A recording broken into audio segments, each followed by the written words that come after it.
Hey friends, I just want to share some great tips for if you are a neurodivergent person or sensitive or neurocomplex or ADHD or any of the things um, person and you have a hard time waking up. Here are some great tips, and I got them from Dr. Colleen Sierra, and she's fantastic. I really appreciate everything that she's doing. She also has a really fantastic know your neurotype self-guided assessment that is only $22, and I highly recommend it as like a first step if you're interested in understanding your neurotype. If you're curious if you might have autism or ADHD or be neurocomplex in some other way, hers is the best I have found, least expensive and most detailed and actionable in terms of understanding like how these things affect your life, especially if you're a like real go-getter, assigned female at birth person who has then had a crash with postpartum or perimenopause. Her questions like go right into that experience and align with the DSM. So they're really helpful for taking to your doctor or an assessor. Um, so I'm going to put the link for that in the description. And then I just want to offer these quick tips for getting up in the morning for those of us who, meet any of that neurocomplexity. Getting up can be a very tough transition from that dorsal state where we're sleeping into that sympathetic state where we're getting going.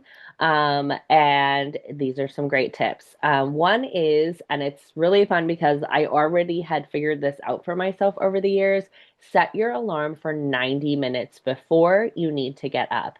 And then for me, I do 30-minute increments from there. So I need to get up at 7:30. I set my alarm for 6, and then it goes off at 6:30, and then it goes off at 7, and then it goes off at 7:30. What this doing is it's giving you a full like sleep cycle, which is there's like two 45-minute chunks. And I learned this when my kid was an infant, that like if you go in 90-minute chunks for sleep, it's really, really helpful because it's the natural rhythm. So try that, see if that works for you. Put the alarm on the other side of the room. This didn't even work for me when I was in college, my first semester, not having a parent who would come in and like be like, "You really have to get up. You really have to get up." I missed my entire set of the entire 8 a.m. class for a semester. I missed it every single day. I was in the top bunk bed and I had my alarm across the room.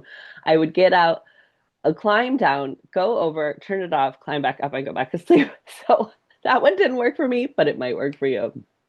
Um, Use one of those sunrise lights. I have one of those. I have given it away at this point because I wasn't using it. Someone else needed it a lot, but it's really cool. It like basically increases the light in the room in a similar way to if you were outside and the sun was rising, and it goes gradually so that like your eyes, even though they're closed, are going to get this like natural sunrise cue.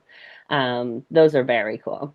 Um, Make it like a fun noise that your alarm is. So I recently realized that my Android phone, and I imagine iPhones could also do this, has a setting on the alarm that I can pick a song from Spotify to wake up to. And so if there's a song that's like, or an artist that's really like encouraging, supportive, I have mine set to Aurora because I'm really into Aurora right now. But whatever is like a feel good music to you, or an inspiring or a wake up music, set it to that instead of like a beep, beep, beep, which just is a bummer for your nervous system.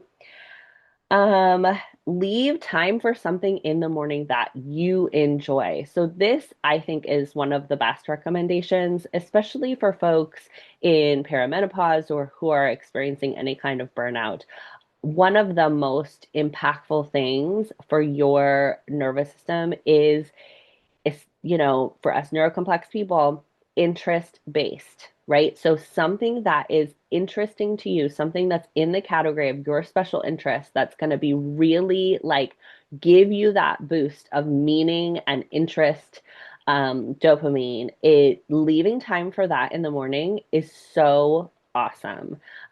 So before I start any work, I always get to take my walk. I have my life set up so that I take my walk with my podcasts or with my class or training that I'm taking. Because the thing that gets me more excited than anything else is learning about pretty much anything, but specifically, I love like psychology and metaphysics. And so I get that hour of walking, which gives me that natural, all those feel good chemicals from the movement. I get the nature connection because I walk outside, and I get the interest connection with my podcast. And that sets me on a course for the rest of my day being sort of like driven by that experience of meaning. Um, and then the other one she recommends is having like a timer on your coffee maker or your lights so that like lights get turned on and coffee maker gets turned on. I don't drink coffee, but that sounds fun to me to like wake up to the smell of coffee and the sound of the coffee brewing and all the lights being on. If we're waking up to like a cold, dark, nothing's happening house, that's going to make us want to stay in bed more, right? But if we wake up to like the lights are on and the coffee is already brewing and a song is going that we love, it's like such a sweet invitation into the day. um so those are awesome. I wonder which ones you're already doing intuitively, which ones you might enjoy and think are fun. Let me know in the comments. I'll put the link to her assessment and check it out. I loved going through it. I just felt like I learned so much about myself, and I was able to give it to my the psychologist who is doing my neurocomplexity evaluation right now. So that was fun to be able to share that. Okay, lots of love.